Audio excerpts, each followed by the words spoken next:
رضا پر راضی ہوں تو میری رضا پر راضی رہنا، اور مجھے ہمیشہ صبر کرنے کی توفیق عطا فرما، میں کبھی صبر کا دامن نہ چھوڑوں، یہ مجھے توفیق عطا فرما۔ حسین حضرت عباس کی لاش کو لے کر جیسے ہی لے جا رہے تھے، یزیدی لشکر ان کے سامنے پہنچ جاتے ہیں لاشیں کے، اور اس کے بعد یزیدی لشکر حضرت عباس کے سر کو تن سے جدا کرتے ہیں اور سر کو لے جاتے ہیں، لاشیں کو حضرت امام حسین اپنے خیموں میں لے آتے ہیں۔ دیکھتے ہیں ماں زینب کی چیخ نکل جاتی ہے، ماں شہربانو رونے لگتی ہے اور اصغر سے کہتی ہے، اصغر تیری پیاس بجھانے والا تیرا چچا عباس اب شہید ہو گیا ہے، اللہ کو پیارا ہو گیا ہے، اس نے جام کوثر نوش کر لیا ہے۔ اتنا کہنے کے بعد زینب رونا شروع کر دیتی ہے۔ جب حضرت عباس شہید ہو گئے، جب جام کوثر نوش فرما لیا، اس کے بعد حضرت امام علی مقام کا لگتے جگر حضرت علی اکبر کھڑے ہو جاتے ہیں، جن کی عمر 18 سال بتائی جاتی ہے، اور 18 سال کے علی اکبر میرے آقا حسین کے سامنے آتے ہیں اور کہتے ہیں، ابا حضور مجھے بھی رن میں جانے کی اجازت دو۔ وہ علی اکبر ایسے تھے کہ جیسے تصویر مصطفیٰ ہے، ایسا لگتا تھا کہ علی اکبر کا چہرہ مصطفیٰ کا چہرہ ہو، دیکھنے والا چکرا جاتا تھا کہ مصطفیٰ کا چہرہ کون سا ہے، علی اکبر کا چہرہ کون سا ہے، دونوں ہو بہو چہرے تھے۔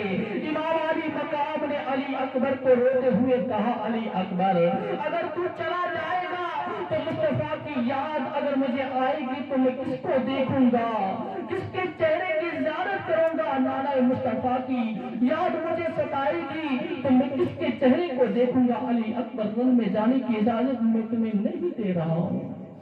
اتنا کہنے کے بعد امام حسین رونا شروع کر دیتے ہیں۔ علی اکبر جاتے ہیں اپنی ماں کے پاس، شہربانو کے پاس جا کر کہتے ہیں، ماں میں پیاس کی وجہ سے تڑپ رہا ہوں، اب سہا نہیں جاتا ہے، لہذا باپ سے اجازت لے دو کہ وہ مجھے رن میں جانے کی اجازت دے اور میں شہید ہو کر جام کوثر کو نوش فرما لوں۔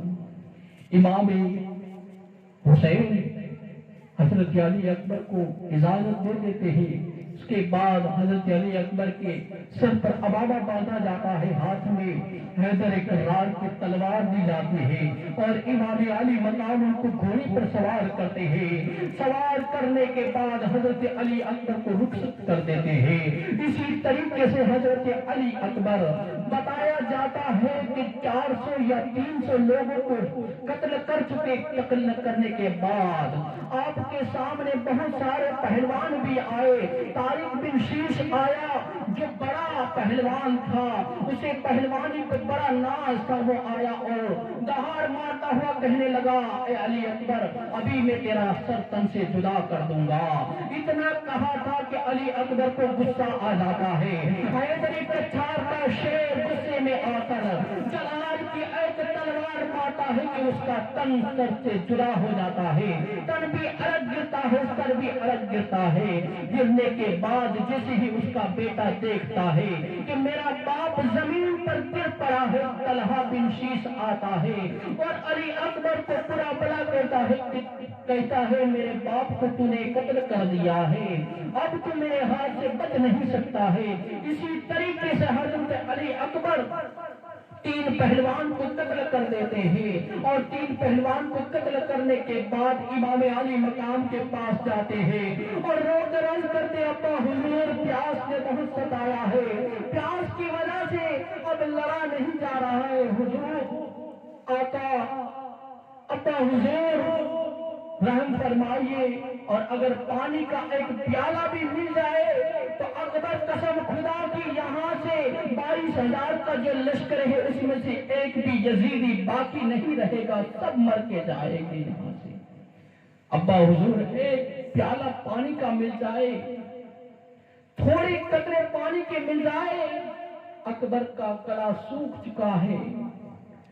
حضرت امام علی مقام روتے ہوئے کہتے ہیں، بیٹا اگر تو خیمے تک آ گیا ہے تو قریب آ جا، اور قریب آنے کے بعد اکبر کو کہتے ہیں کہ اپنا منہ کھول، اور امام علی مقام اپنی سوکھی زبان کو اکبر کے منہ میں دے دیتے ہیں۔ علی اکبر میرے امام کی زبان کو چوستے ہیں، چوسنے کے بعد آپ کو تھوڑی تسلی مل جاتی ہے، تسلی کے بعد آپ پھر میدان جنگ میں جاتے ہیں، اور کہا جاتا ہے کہ اس وقت جیسے ہی دوسری مرتبہ پلٹے تھے تو کہا جاتا ہے کہ 80 یزیدیوں کو فنار پہنچایا۔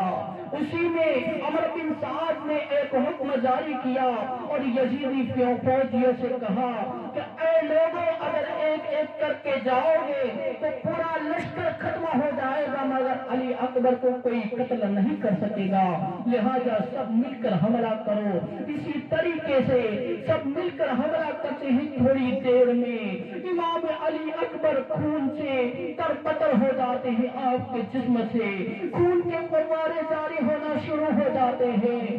اس کے بعد آپ جیسے ہی زمین پر گرنے والے جو پکارتے ہیں ابا حضور، اپنے بیٹے کی خبر والے اندر گر رہا ہے، اتنا سننے کے بعد امام جیسے ہی کربلا کے میدان میں پہنچتے ہیں، ابھی اکبر کے لاشے کے قریب نہ پہنچے تھے کہ امام علی مقام ابھی اکبر کے لاشے کے قریب نہ پہنچے تھے کہ یزید پہنچ چکے تھے، اور انہوں نے حضرت علی اکبر کے سر کو جدا کر دیا اور اپنے پاس رکھ لیا۔ اسی تن کو لے جا کر امام علی مقام خیمے کے باہر رکھ دیتے ہیں اور زینب سے کہتے ہیں، زینب، ان لوگوں نے ان بدبختوں نے تو نبی کا بھی لحاظ نہ کیا، نبی کے نشانی کو بھی مٹا دیا، ان لوگوں نے نبی کے چہرے کا بھی لحاظ نہ کیا۔ اتنا کہنے کے بعد زینب زاروں کبار رونے لگی، روتے ہوئے حضرت امام حسین کہتے، زینب اور زیادہ مت روو، آؤ فلا کرنے کی ضرورت نہیں ہے، صبر سے کام لو، ابھی تو امتحان باقی ہے۔ زینب چپ ہو جاتی ہے۔ چپ ہو جانے کے بعد ماں زینب آپ کا ہاتھ پکڑتی ہے اور ہاتھ پکڑنے کے بعد آپ کو خیمے میں لے جاتی ہے۔ جیسے ہی زینب خیمے میں لے گئی، میری امام کو حضرت ماں شہربانو آتی ہے اور امام سے کہتی ہے، اے میرے شوہر نامدار، اے میرے سر کے تاجدار، یہ جو اصغر ہے اس سے اب تڑپا بھی نہیں جا رہا ہے، تڑپتا ہے تو تڑپا بھی نہیں جاتا ہے، اور یہ سوکھ کے کانٹا بن گیا ہے، پیاس کی وجہ سے زبان باہر نکال رہا ہے۔ حسین، جاؤ یزیدیوں سے کہو کہ ان کو ایک پانی کا گھونٹ پلا دے، وہ اگر ہمارے ہاتھ میں پیالہ نہ دے تو نہ دے، اپنے ہی ہاتھوں سے تھوڑے بوند ان کے حلق میں ڈال دے تاکہ اس کو تسلی مل جائے۔ جیسے ہی حضرت امام علی مقام کو حضرت ماں شہربانو نے اتنا کہا، امام کی آنکھوں سے آنسو جاری ہو گئے، کیونکہ امام کو پتا تھا یہ لوگ پانی دینے والے نہیں ہیں۔ لہٰذا حضرت ماں شہربانو کو کہتے ہیں اور زینب سے کہتے ہیں، بہن زینب، اے شہربانو، اگر تم دونوں کہتی ہو تو میں یزیدیوں کے لشکر میں جاتا ہوں اور ان سے کہتا ہوں کہ تم لوگ تھوڑے ہی قطرے پانی کے اس کے حلق میں ٹپکا دو تاکہ اس کو تسلی مل جائے۔ جب امام علی مقام اس 6 ماہ کے علی اصغر کو ایک چادر میں لپیٹے ہوئے جب یزیدیوں کے خیمے کے قریب پہنچتے ہیں، امام علی مقام کہتے ہیں، اے یزیدیوں سنو، ہم لوگوں نے تو آپ کو برا بھلا کہا ہوگا، کہیں کچھ بات چیت بھی ہوئی ہوگی، مگر یہ معصوم علی اصغر کا کیا قصور، اس نے تو تمہیں کبھی کچھ بھی نہیں کہا ہوگا، یہ تو بول بھی نہیں سکتا، یہ تو ننھا سا معصوم بچہ ہے۔ اے یزیدیوں، تمہیں ان بچے پر تو رحم کھانا چاہیے، اگر تم ہمارے ہاتھ میں پانی کا پیالہ نہ دو مگر اپنے ہی ہاتھ سے اس بچے کے حلق میں تھوڑے سے قطرے ٹپکا دو۔ اتنا کہنے کے بعد امام رونے لگتے ہیں اور ایک یزید اپنے خیمے میں جاتا ہے اور امام علی مقام سے کہتا ہے، آپ ٹھہریے، میں ابھی آتا ہوں۔ امام کو تھوڑی تسلی ملتی ہے، سوچتے ہیں کہ چلو پانی لینے کے لیے گیا ہوگا، اور جیسے ہی آتا ہے جس کا نام تھا حرملہ بن قاہر، جو تیر اور کمان لے کر آتا ہے اور تیر اور کمان سے تیر کو چھوڑتا ہے، وہ تیر فوراً جا کر حضرت علی اصغر کے حلق میں پیوست ہو جاتا ہے اور حضرت علی اصغر تھوڑی سی ہتھیار لے کر اللہ کو پیارے ہو جاتے ہیں، شہادت کے جام کو نوش فرما لیتے ہیں۔ وہ تیر اتنا خطرناک تھا کہ حضرت علی اکبر کے گلے کو چھیدتا ہوا امام علی مقام کے بازو میں پیوست ہو گیا تھا۔ امام علی مقام نے اس تیر کو نکالنا چاہا، بہت کوشش کے بعد جیسے ہی تیر کو نکالا گیا، حضرت علی اکبر کے حلق سے خون کے فوارے جاری ہونا شروع ہو گئے۔ خون کے فوارے رکنے کا نام ہی نہیں لے رہے تھے۔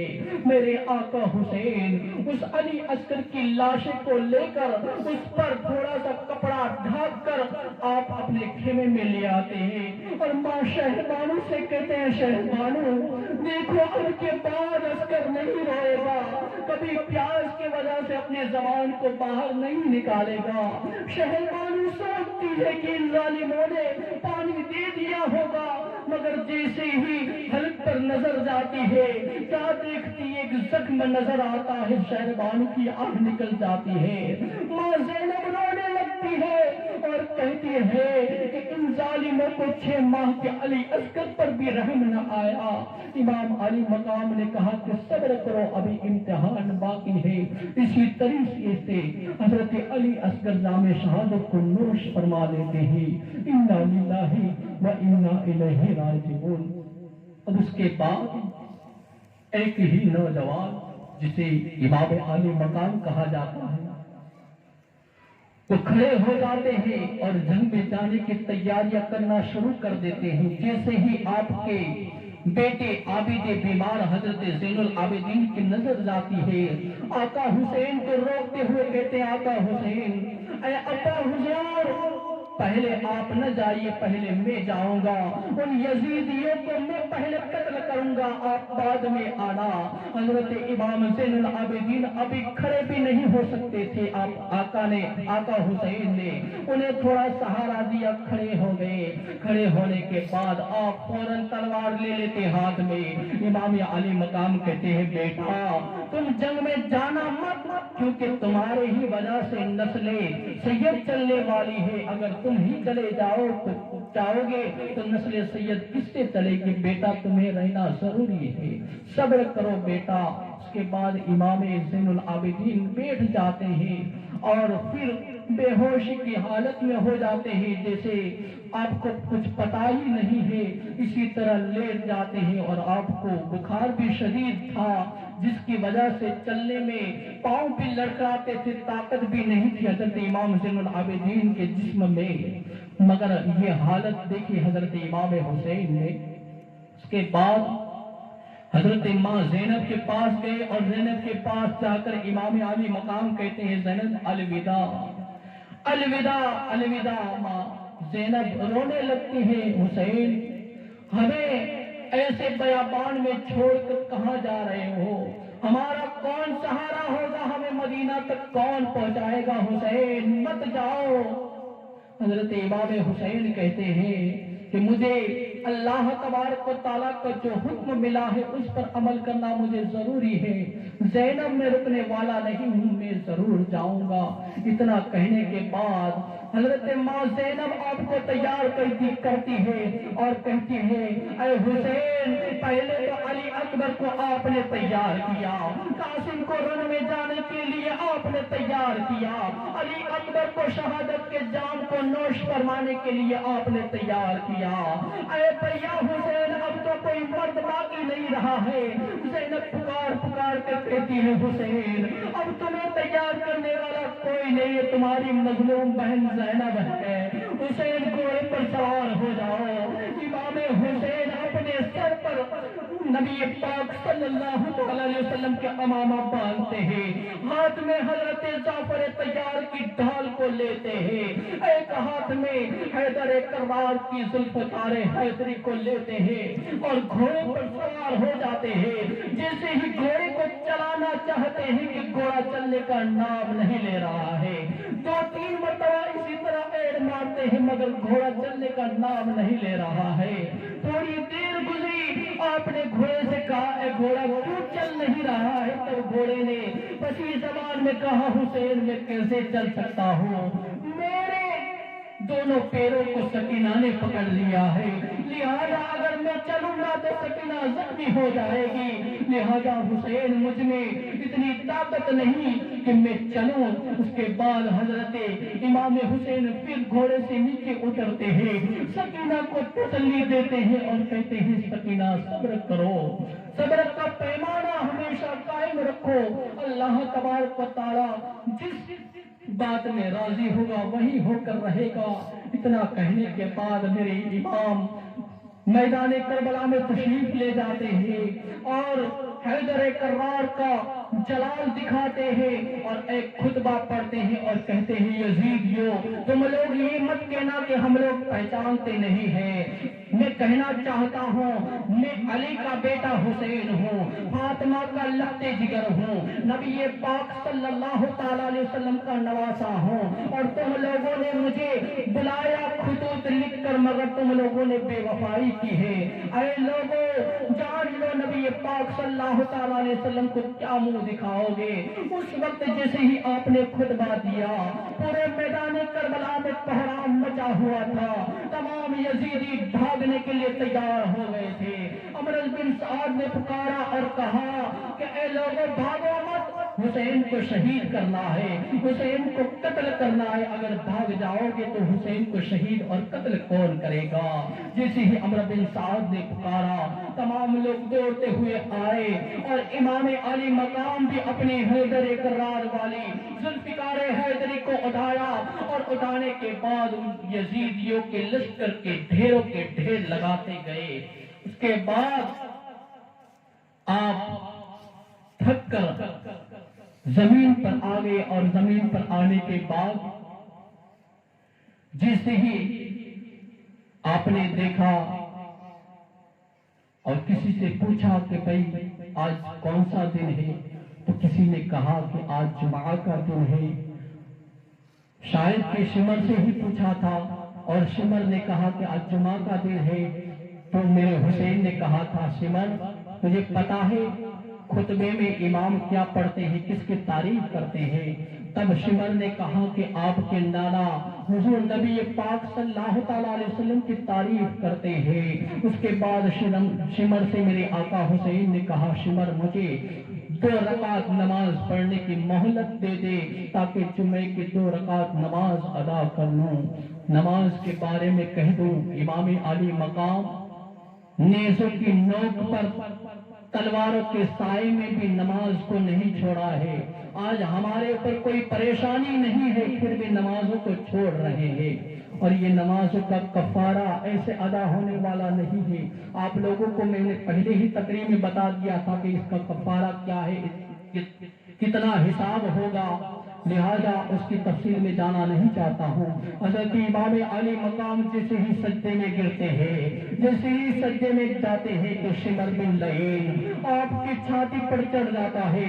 مولا حسین کہتے ہیں اے کوڑی کے کتے، تجھے میرے نبی نے کہا تھا کہ ایک کوڑی کا کتا ہوگا جو اہل بیت کو شہید کرے گا، قتل کر دے گا، تو لہذا تیرے جسم پر بال بھی موجود ہے اور تیرے جسم پر کوڑ بھی موجود ہے۔ میرے نانا جان نے صحیح فرمایا ہے۔ اس کے بعد وہ شمر بن لعین آپ کو شہید کر دیتا ہے، آپ کی گردن کو اڑا دیتا ہے اور آپ شہادت کے جام کو نوش فرما لیتے ہیں۔ انا للہ و انا الیہ راجعون۔ انشاءاللہ اب قاتلان حسین کا کیا انجام ہوتا ہے انشاءاللہ زیارت کی مجلس میں آپ لوگ سنو گے۔ رب قدیر کی بارگاہ میں دعا کرتے کہ رب قدیر میرے کہنے میں آپ کے سننے میں کوئی لچش، کوئی خطا، کوئی غلطی ہو گیا پھر نبی صلی اللہ تعالیٰ علیہ وسلم کی معاف فرمائے اور ہمیں سچے دل سے حسینی بننے کی نیک توفیق و رفیق عطا فرمائے۔